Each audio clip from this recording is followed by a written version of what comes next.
Introduction.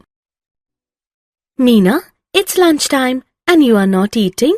Is everything okay with you? No, I'm feeling toothache. I wish I could be a plant. A plant? Yes, because they don't have teeth for intaking nutrients for their growth. Yes, it's amazing. But I wonder, how do they do this? Yes, we will discuss this in detail. Objectives. At the end of this lesson, you will be able to discuss about uptake of mineral ions, explain the translocation process of mineral ions, describe the phloem transport, describe the pressure flow or mass flow hypothesis. Uptake of mineral ions. Friends, as we all know that plants do not have teeth and digestive organs like us. They obtain their carbon and most of their oxygen from CO2 in the atmosphere. However, their remaining nutritional requirements are obtained from minerals and water for hydrogen in the soil. Let us first know how do they uptake mineral ions. Unlike water, all minerals cannot be passively absorbed by the roots. Two factors account for these minerals are present in the soil as charged particles or ions, which cannot move across cell membranes, and the concentration of minerals in the soil is usually lower than the concentration of minerals in the root. Therefore, most minerals must enter the root by active absorption into the cytoplasm of epidermal cells. This needs energy in the form of ATP. The active uptake of ions is partly responsible for the water potential gradient in roots and therefore for the uptake of water by osmosis. Some ions also move into the epidermal cells passively. Do you know the fact that ions are absorbed from the soil by both passive and active transport? Specific proteins in the membranes of root hair cells actively pump ions from the soil into the cytoplasm of the epidermal cells. Like all cells, the endodermal cells have many transport proteins embedded in their plasma membrane. They let some solutes cross the membrane, but not others. Transport proteins of endodermal cells are control points where a plant adjusts the quantity and types of solutes that reach the xylem. Note that the root endodermis, because of the layer of submarine, has the ability to actively transport ions in one direction only. Translocation of mineral ions. After the ions have reached xylem through active or passive uptake, or a combination of the two, their further transport up the stem to all parts of the plant is through the transpiration stream. The chief sinks for the mineral elements are the growing regions of the plant, such as the apical and lateral meristems, long leaves, developing flowers, fruits and seeds, and the storage organs. Mineral ions are frequently remobilized, particularly from older, senescing parts. Older dying leaves export much of their mineral content to younger leaves. Similarly, before leaf fall in deciduous plants, minerals are removed to other parts. Elements most readily mobilized are phosphorus, sulfur, nitrogen and potassium. Some elements that are structural components like calcium are not remobilized. So, the xylem transports only inorganic nutrients while phloem transport only organic material. Phloem transport. Now we will learn about phloem transport.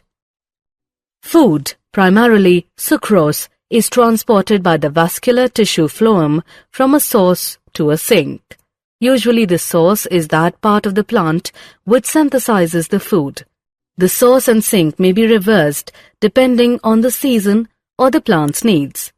Sugar stored in roots may be mobilized to become a source of food in the early spring when the buds of trees act as zinc. They need energy for growth and development of the photosynthetic apparatus.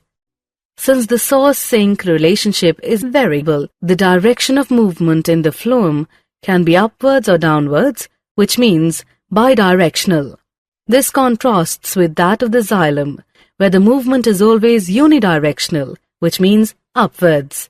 Hence, unlike one-way flow of water in transpiration, food in phloem sap can be transported in any required direction, so long as there is a source of sugar and a sink able to use, store, or remove the sugar. Phloem sap is mainly water and sucrose, but other sugars, hormones, and amino acids are also transported or translocated through phloem. Pressure flow or mass flow hypothesis. Pressure flow or mass flow hypothesis is the accepted mechanism used for the translocation of sugars from source to sink. A glucose is prepared at the source by photosynthesis. It is converted to sucrose. The sugar is then moved in the form of sucrose into the companion cells and then into the living phloem sieve tube cells by active transport. This process of loading at the source produces a hypertonic condition in the phloem. Water in the adjacent xylem moves into the phloem by osmosis. An osmotic pressure builds up, the phloem sap will move to area of lower pressure. At the sink, osmotic pressure must be reduced. Again, active transport is necessary to move the sucrose out of the phloem sap and into the cells which will use the sugar, converting it into energy, starch, or cellulose.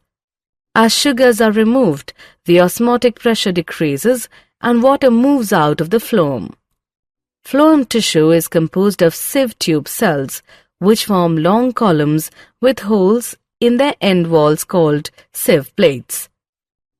Cytoplasmic strands pass through the holes in the sieve plates, so forming continuous filaments.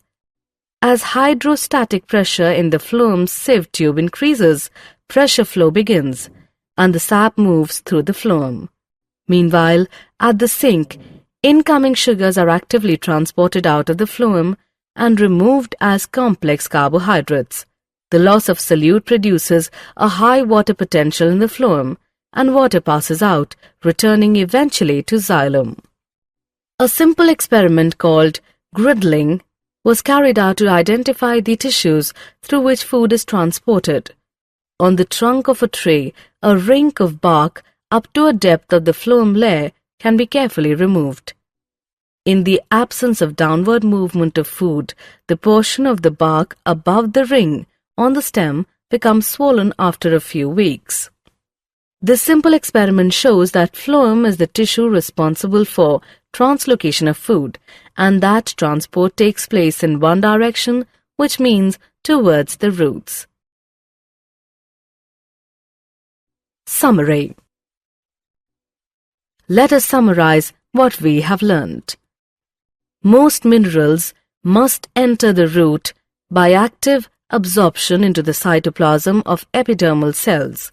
This needs energy in the form of ATP. Ions are absorbed from the soil by both passive and active transport. Specific proteins in the membranes of root hair cells actively pump ions from the soil into the cytoplasm of the epidermal cells. Transport proteins of endodermal cells are control points where a plant adjusts the quantity and types of solutes that reach the xylem. After reaching the ions to xylem by actively or passively, the further transport the stem to all plant parts is through transpiration stream. The chief sinks for the mineral elements are the growing regions of the plant, such as the apical and lateral meristems, young leaves, developing flowers, fruits and seeds, and the storage organs. Elements most readily mobilized are phosphorus, sulfur, nitrogen and potassium. Food primarily sucrose, is transported by the vascular tissue phloem from a source to a sink. The source of synthesized food is the leaf, and sink is the part that kneads or stores the food. The direction of movement in the phloem can be upwards or downwards, which is called bidirectional, whereas in xylem, the movement is always unidirectional, which means upwards. The accepted mechanism used for the translocation of sugars from source to sink is called the pressure flow hypothesis.